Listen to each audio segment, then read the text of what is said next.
자, 79번 문제. 재산세 부가징수에 관한 설명으로 틀린 것은?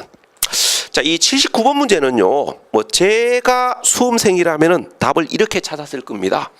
우리가 1번, 2번, 3번, 4번은 우리 시험에 여러 번 나왔던 이야기이기 때문에 1번, 2번, 3번, 4번이 맞다라는 건 알고 계실 거 아닙니까? 그래서 5번을 답으로 찍으셔야 됩니다. 이 5번 지문이 지금까지 우리 시험에서 물어본 적이 한 번도 없었던 이야기이기 때문에 아마 대부분의 수험생들이 이 5번 지문이 왜 틀렸는지를 모르는 상태에서 아마 5번을 답으로 찍었을 것 같습니다. 제가 봤을 때는. 그러니까 이제 나름대로 기본적 공부, 그러니까 기출 지문들을 열심히 공부하신 분들은 1번, 2번, 3번, 4번 지문이 맞다라는 걸 알고 계시기 때문에 5번이 왜 틀렸는지는 모르겠지만 5번을 틀렸다고 찍었을 거고, 뭐 좀 시간이 부족해가지고 세법 공부를 좀 소홀히 하신 분들은 뭐 고민이 좀 많았었겠지요. 일단 뭐 1, 2, 3, 4 지문이, 그러니까 1번, 2번, 3번, 4번 지문이 왜 맞는지는 뭐 대부분의 수험생들이 다 알고 계신 이야기이기 때문에 설명할 필요는 없는 거고, 자, 5번이 왜 틀렸는지만 설명을 해볼게요. 자, 이거는 이제 예를 들어서 설명을 해보겠습니다. 자, 예를 들어서 우리가 갑이라는 자가 자, 두 개의 공장을 보유하고 있습니다. 자, A 공장이 있고 B 공장을 보유를 하고 있는데, 자, 갑이 자, A 공장을 을에게 신탁법에 의하여 신탁을 했다고 가정을 합시다. 그럼 이때 이제 신탁법에 의한 신탁 재산에 대한 재산세 납세 의무자는 사실상 소유자인 위탁자는 재산세 납세 의무가 없고, 우리가 수탁자에게 우리가 이제 재산세를 부과합니다. 이게 이제 올해부터 바뀐 거 아닙니까? 우리가 이제 신탁법에 의한 신탁 재산에 대한 재산세 납세 의무자가 지방세법의 개정으로 인하여 위탁자에서 수탁자로 바뀌었어요. 그럼 이때 이제 수탁자에게 부과한 재산세를 우리가 이제 미납을 하게 되면, 체납을 하게 되면, 우리가 이제 가세건자는 이 체납된 조세를 강제로 징수를 하게 해가지고 이제 압류를 하게 되지요. 그럼 이때 이제 압류를 할 때 어떻게 하셔야 되냐면은 우리가 이제 갑이 그러니까 잠깐만 이렇게 이제 압류를 할 때, 그럼 이때 이제 압류를 할 때 우리가 이제 잠깐만요. 여기 자 스토리를 조금 더 전개를 합시다. 자, 요 B 공장도 제가 좀 이야기를 좀 추가할게요. 자, B 공장도 을에게 신탁을 했다고 가정을 합시다. 그럼 이때 자, 그럼 이제 다시 가볼게요.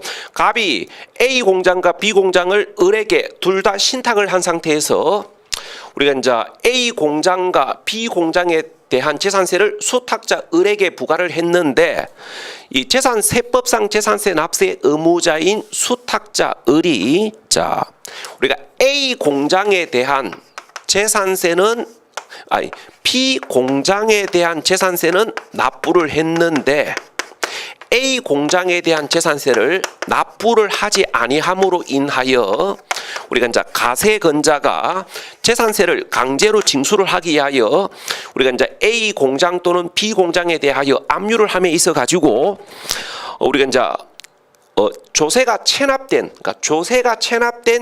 A 공장에 대해서만 압류를 할 수 있는 것이지, 우리가 B 공장에 대해서는 압류를 할 수가 없습니다. 우리가 이제 신탁법에 의한 신탁 재산에 대한 재산세가 체납되었을 때 강제 징수를 하기 위하여 당해 재산을 압류할 때 우리가 조세가 체납된 신탁 재산만 압류할 수 있는 것이지 다른 재산을 압류할 수는 없어요. 자, 그런데 이 신탁 재산에 다른 재산이 있는 경우, 그러니까 예를 들어서 이제 이 A 공장에 우리가 이제 기계 장비가 있을 거 아닙니까? 자, 그러면 이 우리가 이제 이 수탁자 을이 A 공장에 대한 재산세를 납부하지 아니함으로 인하여 가세건자가 조세를 강제로 징수하기 위하여 우리가 압류를 할 때는 조세가 체납된 A 공장에 대해서만 압류를 할 수 있는 것이지 체납되지 아니한 신탁 재산에 대해서는 압류를 할 수가 없습니다. 그러니까 신탁 재산에 대한 조세가 체납된 경우 압류를 하는 경우에는 그 조세가 체납된 신탁 재산만 압류가 가능해요. 자, 그런데 그 조세가 체납된 신탁 재산에 다른 재산이 있는 경우에는 다른 재산에 대해서도 압류가 가능합니다. 그러니까 여러분 이제 이 그림대로 설명을 하면 A 공장에 대한 재산세를 체납함으로 인하여 가세건자가 압류를 할 때는 요 A 공장에 대해서만 압류를 할 수 있는 게 아니고 A 공장에 있는 다른 재산인 기계 장비에 대해서도 압류를 할 수도 있어요. 자, 그런데 거기 5번 지문에 뭐라고 적어놨냐면은 이렇게 적어놨습니다. 5번 지문에 보시면 신탁법에 따라 수탁자 명의로 등기된 신탁 재산에 대한 재산세가 체납된 경우에는 체납된 재산에 속한 신탁에 다른 재산이 있는 경우에도 해당 재산에 대해서만 압류를 할 수 있다. 틀렸습니다. 그러니까 체납된 재산이 속한 신탁 재산에 다른 재산이 있는 경우에는 그 다른 재산에 대해서도 압류할 수 있습니다. 그래서 79번에 틀린 것은 5번.